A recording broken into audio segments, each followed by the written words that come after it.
कर्म प्रधान विश्व रच राखा, जो जस करई सो तस फल चाखा। प्यारे बच्चों, सुप्रभात।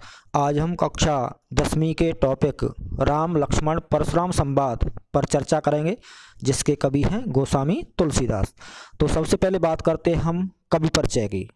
कवि तुलसीदास जी का जन्म सन 1532 ईस्वी राजापुर गांव, जिला बांदा, उत्तर प्रदेश में माना जाता है, और कुछ विद्वान इनका जन्म सोरों, जिला एटा भी मानते हैं। इनकी प्रमुख रचनाएं रामचरितमानस, कवितावली, गीतावली, दोहावली, कृष्ण गीतावली, विनय पत्रिका इनकी प्रमुख रचनाएं हैं।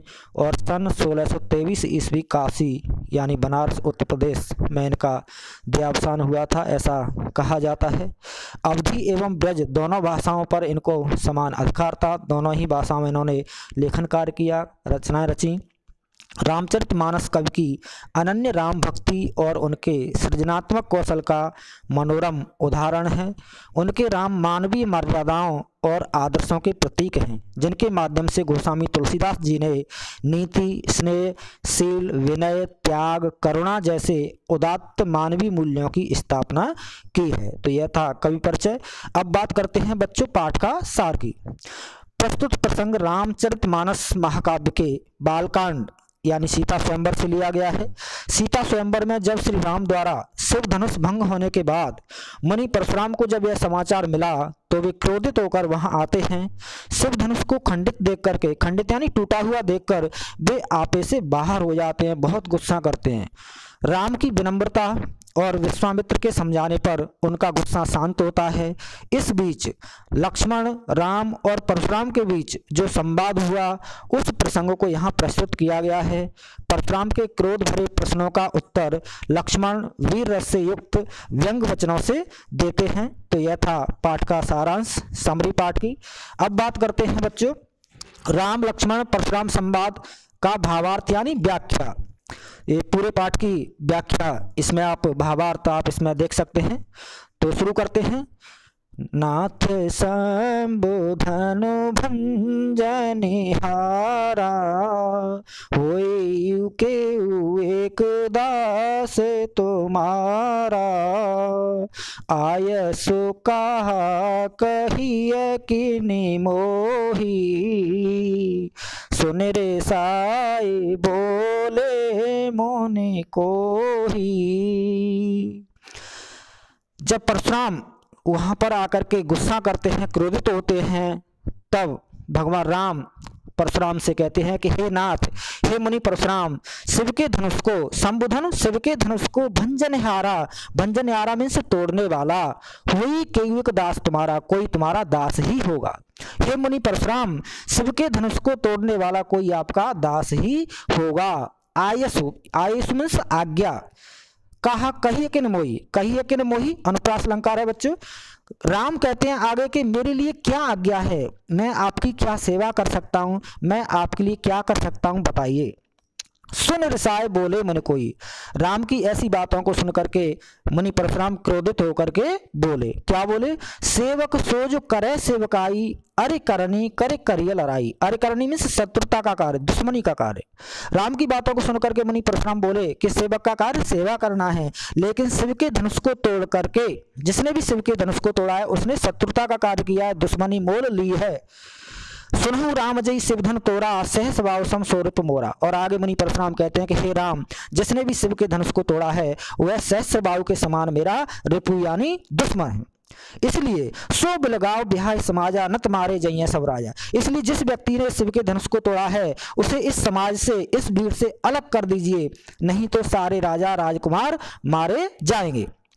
सुन मुनि वचन लखन मुस्काने, बोले परस धरि अववाने। और मुनि परशुराम की बातों को सुनकर के लक्ष्मण मुस्कुराते हुए बोले कि वाकई जिसने भी यह किया है वह बहुत गलत किया है और ये तो आपका अपमान किया है, ऐसा लक्ष्मण बोले। बहुधन ही तोरी लड़काई, कबून असरिस की गुसाई। और आगे लक्ष्मण क्या बोले मुनि परशुराम से कि हे मुनि परशुराम, हमने बचपन में बहुत छोटे मोटे ऐसे हजारों धनुषों को, बहुत सारे धनुषों को तोड़ा है बचपन में, लेकिन कभी किसी ने आपकी तरह गुस्सा नहीं किया। इसी धनु पर ममता के हेतु सुन रसाय के भृगुकुल केतु यानी परशुराम। आगे लक्ष्मण बोले कि इसी धनुष से आपका इतना लगाव क्यों है, इतनी ममता क्यों है। सुन रसाय के भृगुकुल केतु। और लक्ष्मण की ऐसी बातों को सुनकर के गुस्से से मुनि परशुराम बोले, क्या बोले, रेंद्र बालक काल बस बोलत तो न समार धनुई समुद्र पुरार धनु विदित सकल संसार।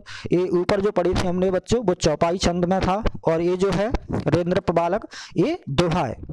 तो लक्ष्मण की बातों को सुनकर के मुनि परशुराम गुस्से से क्या बोले कि रेंद्र बालक, नृप बालक यानी राजा का बालक अर्थात राजकुमार, हे राजकुमार लक्ष्मण, तुम काल के बस होने वाले हो, मेरे हाथों मरने वाले हो, तुम होश में नहीं हो कि तुम क्या बोल रहे हो, तुम सोच समझकर नहीं बोल रहे हो।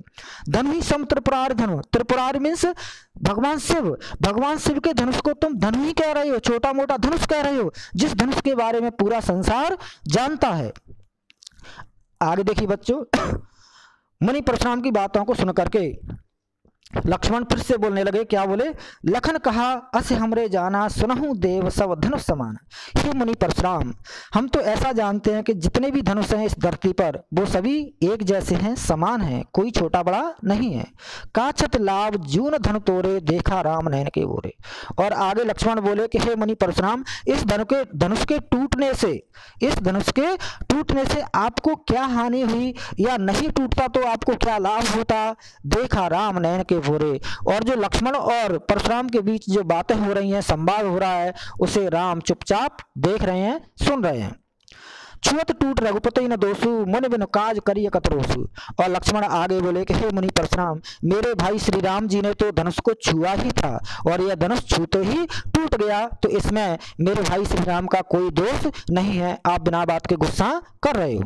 बोले चितय परस की ओरा रेसठ सुनई स्वभाव न मोरा। तब लक्ष्मण की बातों को सुनकर के मुनि परशुराम क्या बोले कि हे बेवकूफ मूर्ख बालक लक्ष्मण, अपने फरसे को देखते हुए, फरसे की ओर देखते हुए मुनि परशुराम क्या बोले कि हे मूर्ख बालक लक्ष्मण, तुम मेरे स्वभाव से परिचित नहीं हो।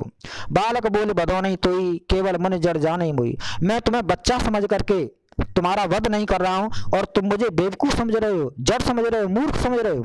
बाल ब्रह्मचारी यत कोई विश्व क्षत्रिय कुलद्रोही, क्षत्रिय कुल का विनाश करने वाला और जो बचपन से ही ब्रह्मचारी है, ऐसा मुझ परशुराम के बारे में पूरा विश्व जानता है। भुजबल भूमि भूप बिन कीनी विपुल वार महिदेवन देनी। अनुप्रास अलंकार।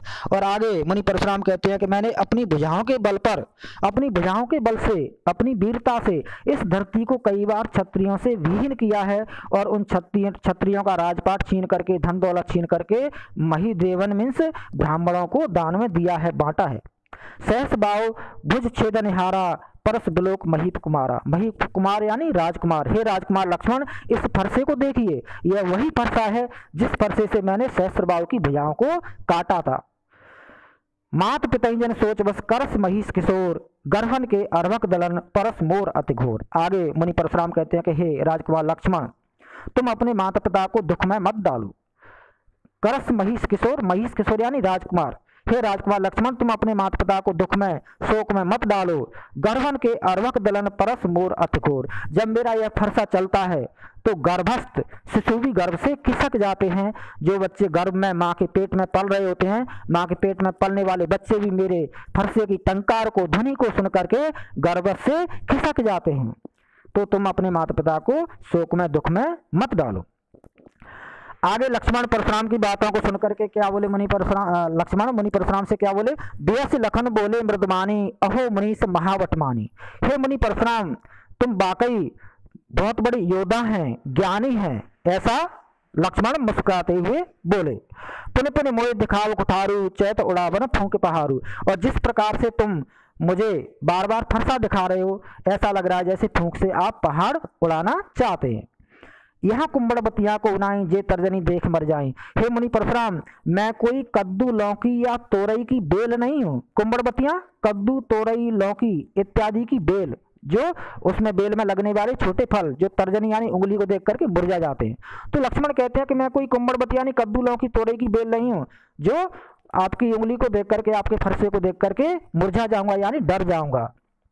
देख कुठार सरासन बाना, मैं कछु कहा सहित अभिमाना। हे मुनि परशुराम, मैंने जो भी स्वाभिमान पूर्वक आपसे कहा वह आपकी क्षत्रिय जैसी वेशभूषा को देख करके कहा, आपके धनुष बाण और फरसे को देख करके ही मैंने कहा। भृगुसुत समझ जने बिलोकी, जो कछु कहूँ सहो ऋषि रोकी। हे भृगुसुत, हे परशुराम, आपने जनेऊ धारण किया हुआ है, आप ब्राह्मण हैं, इसलिए आप जो भी कुछ कह रहे हो मैं अपने गुस्से को रोका हुआ है, मैं अपने आप पर नियंत्रण कर रहा हूँ, क्योंकि आपने जनेऊ धारण किया हुआ है, आप ब्राह्मण हैं, इसलिए आपको मैं चुपचाप सुन रहा हूँ, आपको माफ कर रहा हूँ। सुर महिसुर हरिजन और गाई, हमरे कुल इन पर न सुराई। सुराई मीन्स अत्याचार, आक्रमण। आगे लक्ष्मण कहते हैं कि हे मुनि परशुराम, हमारे कुल में, हमारे रघुवंश में सुर यानी देवता, महिसुर यानी ब्राह्मण, हरिजन और गाय मीन्स गाय, हमारे कुल में देवता, ब्राह्मण, हरिजन और गाय, इन पर हाथ नहीं उठाया जाता, हथियार नहीं चलाए जाते। बधे पाप अपकीरत हारे, मारत हूँ पाप परियत मारे। यदि हम इनका वध कर दें युद्ध में, सुर यानी देवता, ब्राह्मण, हरिजन और गाय, इनसे युद्ध करते हुए और यदि हम इनको मार दें, इनका वध कर दें, तो अपकीर्ति मिलती है, अपयश मिलता है, और तुम मुझे मारोगे भी तब भी मैं तुम्हारे पैर ही पड़ूंगा। इनको चारों को मारने पर यानी देवता, ब्राह्मण, हरिजन और गाय को इनका वध करने पर पाप लगता है, और यदि इनसे युद्ध करते हुए हार जाए तो बदनामी होती है, अपयश होता है। इसलिए आप मुझे मारेंगे तब भी मैं तुम्हारे पैर ही पड़ूंगा, तुम पर हथियार नहीं उठाऊंगा। ऐसा लक्ष्मण मुनि परशुराम से बोले। कोट कुलिसम वचन तुम्हारा, व्यर्थ धर्म धन बाण कुठारा। आगे लक्ष्मण मुनि परशुराम से बोले कि तुम्हारी जो भाषा है, तुम्हारे जो वचन है वही बहुत कठोर है, तुम्हें धनुष बाण, फरसा इत्यादि धारण करने की आवश्यकता नहीं है, तुम्हारी भाषा ही बहुत कठोर है, कर्कश है, आपको धनुष बाण और फरसे को धारण करने की आवश्यकता ही नहीं है। जो बिलोक अनुचित कहूँ, क्षमऊ महामुन धीर, सुन सरोस भृगुवंश मने बोले गिरा गंभीर। आगे लक्ष्मण बोले कि हे मुनि परशुराम, यदि मैंने कुछ अनुचित बोला हो, कुछ गलत कहा हो तो मुझे आप क्षमा करें, माफ करें। ऐसी लक्ष्मण की बातों को सुनकर के मुनि परशुराम गुस्से से, भृगुवंश मन यानी मुनि परशुराम गुस्से से बोले। क्या बोले मुनि परशुराम कि कौशिक सुनहु मंद इहि बालक, कुटिल काल बसु निज कुल घालक। हे कौशिक यानी हे विश्वामित्र, यह जो लक्ष्मण है मुझे लग रहा है कि ये मंद बुद्धि है, मूर्ख है, और ये बहुत ही कुटिल है, कालवश मरने वाला है, अपने कुल के नाम पर कलंक है। भानुवंश राकेश कलंकु, निपट निरंकुश अबुद असंकु। जिस तरह से भानुवंश मीन्स सौर मंडल में, जिस तरह से सौर मंडल में राकेश यानी चंद्रमा दाग से युक्त है, कलंक से युक्त है, उसी तरह से यह रघुवंश में राजकुमार लक्ष्मण रघुवंश के नाम पर कलंक है। यह बहुत ही निरंकुश और नासमझ प्रतीत हो रहा है, शंका रहित प्रतीत हो रहा है। काल कबल होई छनमाई, कहो पुकार खोर मोइनाई। और आगे मुनि परशुराम विश्वामित्र से कहते हैं कि काल कबल होई छनमाई, कुछ ही पल में, कुछ ही देर में ये काल के मुंह में जाने वाला है, मृत्यु का ग्रास बनने वाला है। मैं तुम्हें पुकार करके कह रहा हूँ, बार बार कह रहा हूँ, बाद में मुझे खोर यानी गलती मत देना। तुम हटकऊं जो चाहूं उबारा, कहे प्रताप बल रोष मारा। हे मुनि विश्वामित्र, तुम यदि इसके प्राणों की रक्षा करना चाहते हैं तो इसको हटको, इसको डांटो, इसको समझाओ, हमारे प्रताप पराक्रम के बारे में, मेरे प्रताप यानी पराक्रम के बारे में बता करके इसको रोकिए, इसको समझाइए, डांटिए। लखन कहूं मन सुजस तुम्हारा, तुम ही अछत को भरने पारा। तब फिर से लक्ष्मण बोल पड़े, क्या बोल पड़े कि हे मुनि परशुराम, मुनि सजस तुम्हारा, तुम्हारी कीर्ति के बारे में, तुम्हारे यश के बारे में तुमसे ज्यादा अच्छे से और कोई नहीं बता सकता, इसलिए तुम अपने बारे में तुम ही बता दीजिए, आप ही बता दीजिए। आपने मुंह तुम आपन करनी, बार अनेक बात बहु वर्णी। तुम अपने बारे में अपने मुंह से कई बार बता चुके हैं, लेकिन नहीं संतोष तो पुण्य कछु कहूँ, जन रिस रोक दुसै दुख सहु। लेकिन फिर भी अपने बारे में और बताना चाहते हैं तो आप बता दीजिए। उस अपने बारे में बताने के जो आपकी इच्छा है उसे रोकिए मत। वीर व्रती तुम धीर हछोवा, गारी देत न पावत सोवा। आगे लक्ष्मण कहते हैं कि हे मुनि परशुराम, आप वीर व्रती हो, ब्राह्मण हो, मुनि हो, गाली देते हुए सोवा नहीं देते। सूर समर करनी करही, कहीं न जनाब आप, विद्यमान रण पाए रे कायर कथी प्रताप। आगे लक्ष्मण कहते हैं कि हे मुनि परशुराम, जो सूरवीर होते हैं, जो पराक्रमी होते हैं, जो वीर होते हैं, वो युद्ध में अपने सामने दुश्मन को देख करके युद्ध करते हैं, बल्कि अपने शत्रु को देख करके अपने बारे में बखान नहीं करते। अपने बारे में बखान सम्मान तो आपकी तरह कायर लोग करते हैं, जबकि जो सूरवीर होते हैं वो युद्ध करके दिखाते हैं, अपनी वीरता सिद्ध करते हैं। आगे मुनि परशुराम कहते हैं कि तुम तो काल हाँक जन लावा, बार बार मुझे लाग बुलावा। मुनि परशुराम कहते हैं कि हे लक्ष्मण, तुम तो अपनी मृत्यु स्वयं बुला रहे हो और उसके लिए मुझे बार बार मोटिवेट कर रहे हो, मुझे उकसा रहे हो। सुनत लखन के वचन कठोरा, परस सुधार धरे कर घोरा। और लक्ष्मण के कठोर वचनों को सुनकर के मुनि परशुराम क्या करने लगे, फरसे को घिसने लगे, फरसे को तीखा तेज करने लगे। अब जन दे दोष मोय लोगु, कटवादी बालक बद जोगु। और मुनि परशुराम कहने लगे कि चाहे अब भले ही लोग मुझे दोष दें, मुझे अपराधी सिद्ध करें, अपराधी कहें, लेकिन कटवादी कड़वा बोलने वाला यह बालक लक्ष्मण अब मारने के योग्य हो गया है। बाल बिलो के बहुत में बाँचा, अब ये मरण हार वा साँचा। मैंने बच्चा समझ करके इसको बहुत माफ कर दिया, लेकिन ये अब वाकई मरने वाला हो गया है, अब ये मेरे हाथों मारा जाएगा। कौशिक कहा क्षमी अपराधु, बाल दोष गुण गणई न साधु। कौशिक यानी मुनि विश्वामित्र बोले, हे मुनि परशुराम, यह बालक है, इस बालक के माफ कर दीजिए। राजकुमार लक्ष्मण को बालक समझ करके माफ कर दीजिए। जो साधु लोग होते हैं, सज्जन होते हैं, बड़े लोग होते हैं, वह बच्चों के अच्छी और बुरी बातों पर ध्यान नहीं दिया करते, बच्चों की गुण दोषों पर ध्यान नहीं देते, इसलिए आप इसे बच्चा समझ करके माफ कर दो। खर खुटार में अकुरन को ही, आगे अपराधी गुरुद्रोही। तब मुनि परशुराम विश्वामित्र की बातों को सुनकर के बोले कि मेरा जो खर खुटार है, तेज धार वाला तीखा जो फरसा है, और मैं बिना व्यर्थ में गुस्सा नहीं हो रहा हूँ, व्यर्थ में गुस्सा नहीं हो रहे हैं। मेरे सामने मेरे गुरु से द्रोह करने वाला, शिव से द्रोह करने वाला लक्ष्मण मेरे सामने खड़ा हुआ है, जो अपराधी है। उत्तर देव छोड़ो बिन मारे, केवल कौशिक शील तुम्हारे। हे कौशिक यानी विश्वामित्र, तुम्हारे शील स्वभाव को देखते हुए, तुम्हारी विनम्रता को देखते हुए मैं इस लक्ष्मण को बिना मारे छोड़ रहा हूँ, माफ कर रहा हूँ। न तही काट कठोर कुठारे, गुरी उरिन होए श्रम थोरे। आगे मुनि परशुराम कहते हैं, मैं तुम्हारे शील स्वभाव को देख करके इसको माफ कर रहा हूँ, वरना यहीं पर थोड़ी सी मेहनत से, थोड़े से श्रम से, अपने इस कठोर कुठार यानी फरसे से इसको काट करके, इसका हत्या करके, इसका वध करके मैं अपने गुरु के ऋण से ऋण हो जाता, मुक्त हो जाता, गुरु के ऋण को चुकता कर देता, चुका देता। गाद सुनू के हृदय मुनि हरे हरे सूज, अयमय खाड़न ऊखमय अजहुन बूझ अबूझ।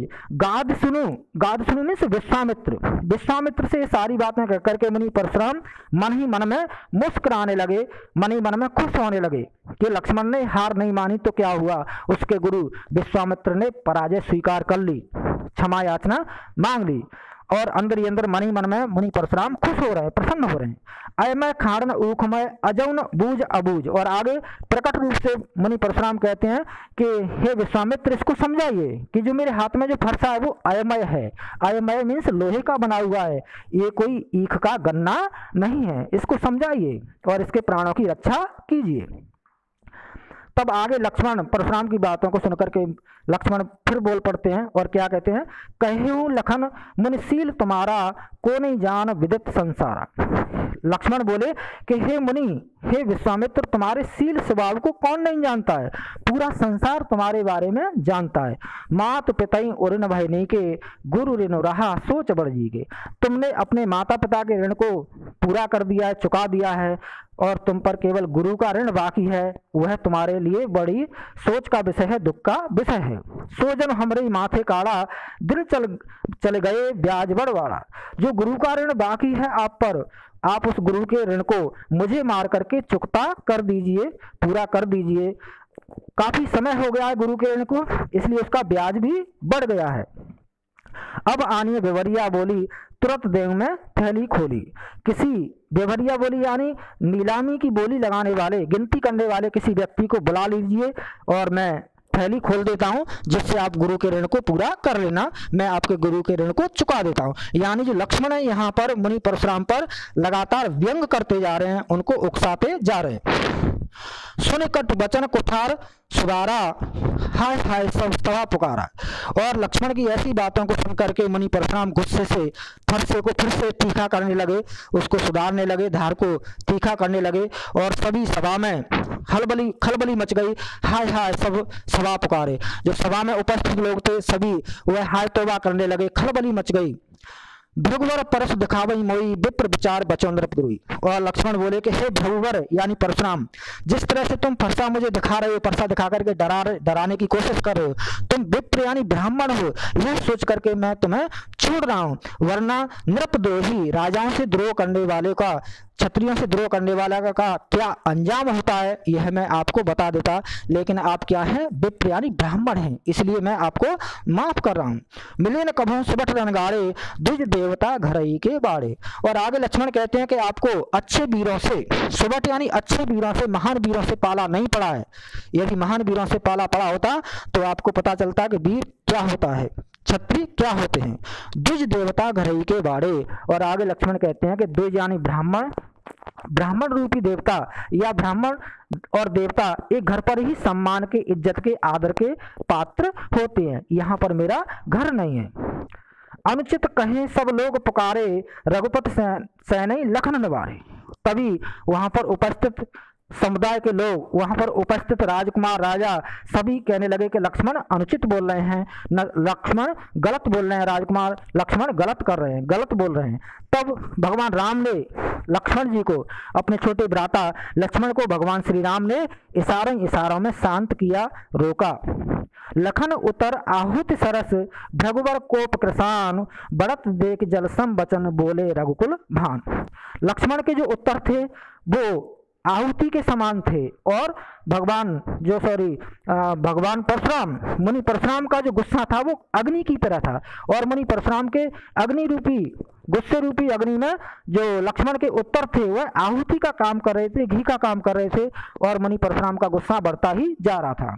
जब श्री राम ने देखा कि मुनि परशुराम का गुस्सा बहुत ज्यादा बढ़ गया है, अब कुछ गलत होने वाला है, अनुचित होने वाला है, तभी भगवान श्री राम ने शीतल वचन, ठंडे शीतल जल जैसे वचनों से, शीतल जल जैसी भाषा से मुनि परशुराम जी को शांत किया। ये दुआ था अंतिम। आगे बात करते हैं बच्चों काव्य सौंदर्य की। तो राम लक्ष्मण परशुराम संवाद, इस टॉपिक का काव्य सौंदर्य इस तरह से आप कर सकते हैं। मुनि परशुराम के क्रोध युक्त प्रश्नों का उत्तर लक्ष्मण द्वारा व्यंग्य वचनों से देना एवं श्री राम जी द्वारा विनम्रता पूर्वक दोनों को शांत करना का मनोहारी वर्णन है। सुर, महिषुर, हरिजन एवं गाय की महत्ता का प्रतिपादन किया गया है। वीर, रौद्र एवं शांत रस का सुंदर प्रयोग हुआ है। दोहा, चौपाई छंद का प्रयोग किया गया है। साहित्यिक सहज अवधि भाषा का प्रयोग हुआ है। अनुप्रास, रूपक, उपमा अलंकार का सुंदर प्रयोग किया गया है कवि के द्वारा। तो ये राम लक्ष्मण परशुराम संवाद टॉपिक का काव्य सौंदर्य हुआ। अंत में मैं कहना चाहूंगा कि कौन कहता है कि मंजिल आपको मिलती नहीं, कौन कहता है कि मंजिल आपको मिलती नहीं, राह कदमों के तले है आप ही चलते नहीं, राह कदमों के तले है आप ही चलते नहीं।